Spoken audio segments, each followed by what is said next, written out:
विश्वाच्या शब्दकोशातल्या प्रत्येक शब्दाला एक व्याख्या असते, परंतु या शब्दकोशात एकमेव असा शब्द आहे की ज्या शब्दाची व्याख्या करणे कोणासही शक्य झालेले नाही. तो शब्द म्हणजे आई. कारण आई होणे खूप सोपे आहे, पण आई पण निभावणे ही खूप मोठी गोष्ट आहे. इतिहासाच्या स्वकर्तृत्वावर आई या शब्दाला विशेष कोंदण प्राप्त करून देणाऱ्या शेकडो माता झाल्या, परंतु स्वतः पराक्रम गाजवत पुत्राला तेजस्वी बनवून राष्ट्राला दिशा देत राष्ट्रमाता होण्याचे भाग्य केवळ एकाच मातेला लाभले. त्या मातेचे नाव होते राजमाता राष्ट्रमाता जिजाऊ माँसाहेब. राजमाता राष्ट्रमाता जिजाऊ माँसाहेब. 12 जानेवारी 1598 रोजी सिंदखेडच्या लखीराव जाधवांच्या पोटी एका मुलीने जन्म घेतला. त्या सुलक्षणी मुलीचं नाव जिजा ठेवण्यात आले. जिजाऊ वडील लखुजीराजे व आई म्हाळसाराणी यांच्या हाताखाली वाढू लागली. लखुजीराव जाधव म्हणजे मूळच्या देवगिरीचे यादवांचे वंशज होत. आपल्या चारही भावंडांसोबत म्हणजे दत्ताजी, रघुजी, अचललोजी, बहादूरजी यांच्यासोबत तलवारबाजी व भालाफेक यांचा सराव करत असत. कधी कधी घोडस्वारीत चारही भावंडांना मागे टाकून जिजाऊ अव्वल येत असत. हे पाहून लखुजीराजे व आई म्हाळसाराणी यांच्या आनंदाला उधाण येईल. सिंदखेडच्या जाधवांची ही लेक वेरूळच्या भोसल्यांच्या घराण्यात सून म्हणून दाखल झाल्या व जिजाऊंच्या स्वाभिमानाला महत्वाकांक्षाचे गुमारे फुटले. कारण पती शहाजीराजे देखील जिजाऊंच्या वडिलांप्रमाणेच धाडसी व शूर होते. जिजाऊंचा विचार व बुद्धिमत्ता ओळखायला शहाजीराजांना वेळ लागला नाही. त्यांनी काळानुरूप पावले उचलत जिजाऊंसमोर प्रस्ताव ठेवला की स्वतंत्र राज्याची मनीषा आपण बाळगतात ना, मग एक करा.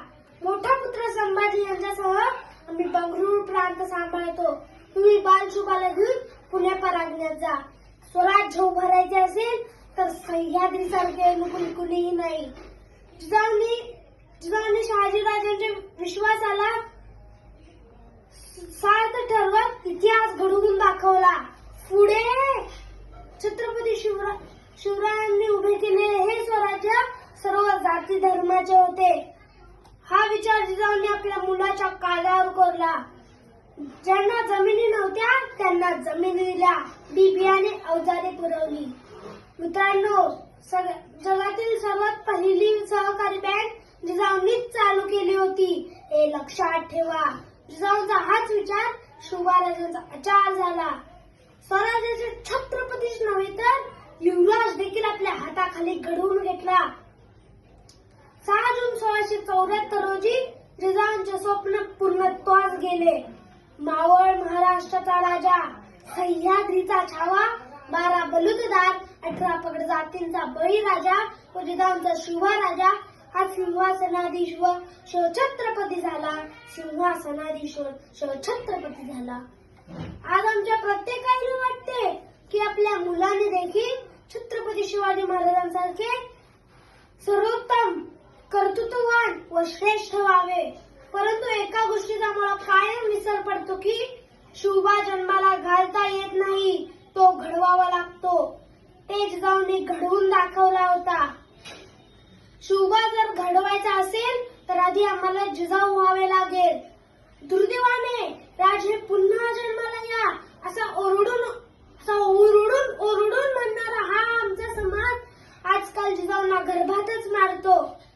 अशा वेळी एखादी जिजाऊ इथे घडावी एवढीच माफक अपेक्षा आहे. म्हणून म्हणायला वाटते, जिजाऊ तुम्ही नसता तर नसते घडले शिवराय व शंभू छावा. जिजाऊ तुम्ही नसता तर नसते घडले शिवराय व शंभू छावा. आणि जिजाऊ तुम्ही नसता तर नसता दिसला स्वराज्याचा ठेवा.